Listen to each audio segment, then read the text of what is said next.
People of the city of St. Louis shouldn't have to put up with it because their leaders refuse to support the people of St. Louis.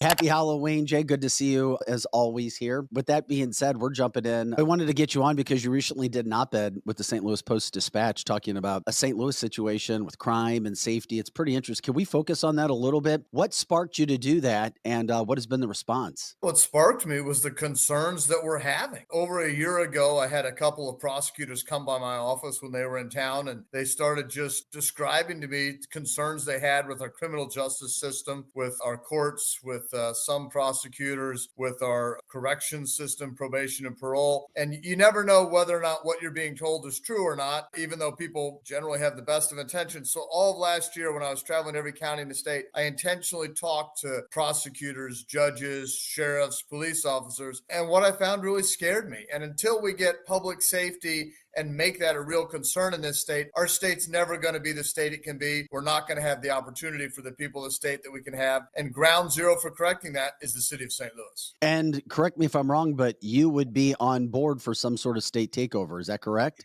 Yeah, I hate to say it, but yes, I'm a big I'm believer glad you in do local. say it. You're direct. The thing that we love about you, Jay, is you're direct. You're not like a normal politician who's trying to weasel in and weasel out. You're direct. And the problem is, generally speaking, you want local control because we want people in charge, not bureaucrats. We want to make the decisions as close to everyone as we can so they have as much impact so that we're actually serving the people we're supposed to be serving. But when the city of St. Louis has refused to do its job, when criminals feel free to do whatever they want and citizens are scared to leave their house, I think it's a moral imperative for the state to step in and set things right and say, we will not let this continue. The state needs to take over the police. We need to make sure that they're funded. We need to make sure that resources go where they should. We have police officers that are in their car, have to get out to chase a suspect, and to get out of the car, they have to roll down the window and open their car door from the inside because their car is broken. Or we have districts at times where there are no police on patrol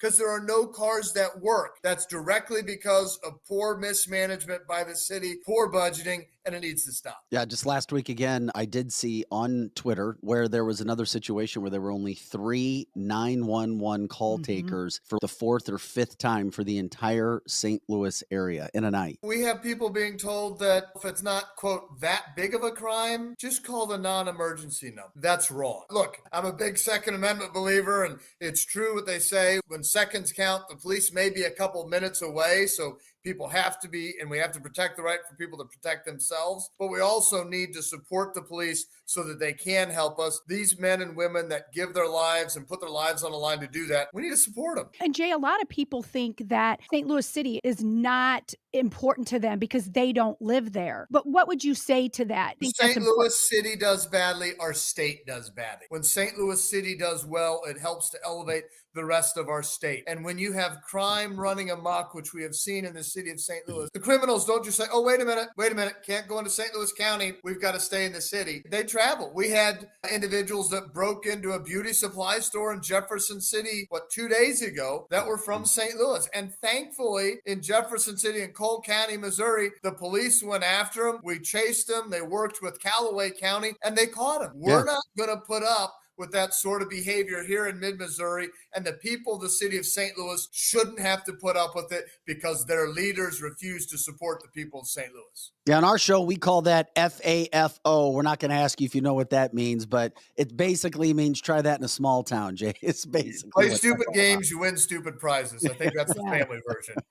Oh, yeah, that's the family version, no doubt about it. Do you see any hope in St. Louis right now? Have things gotten better from the research and the numbers that you've gotten from a legal standpoint since Kim Gardner quit? Yeah, I think that Gabe has done a phenomenal job to try to clean up the mess that the circuit attorney left there. The new circuit attorney is doing a great job. I think everybody in Missouri should be thankful that he's willing to take that job and rebuild that office. He could be making 3 or 4 times as much with better hours and less stress elsewhere, but he is acting as a true public servant. It shows that things can be changed if we're willing to put in the time, if we're willing to put in the effort. And and frankly, if we're willing to call evil people evil and lock criminals up. It totally makes sense from that standpoint. Talking with Missouri Secretary of State, Jay Ashcroft. Jay, when it comes to the campaign trail right now, I know we still have some time. Once you put your name out there as you have, I guess it's full speed ahead. How is that going right now? It's going well. I love talking to the people of the state. The people are yearning for a candidate or an elected official that actually does what they say they do, that has a record of accomplishing what they promised, that isn't just about social media, but get things done. And I think it helps that I'm more of an engineer, multiple degrees in that. I'm more worried about what do we get done, but people are scared. People are concerned. They want to have enough money to put food on the table and gas in the car. It can be done with a change in leadership. How can people support you in regards to your cause and your campaign? AshcroftforMissouri.com on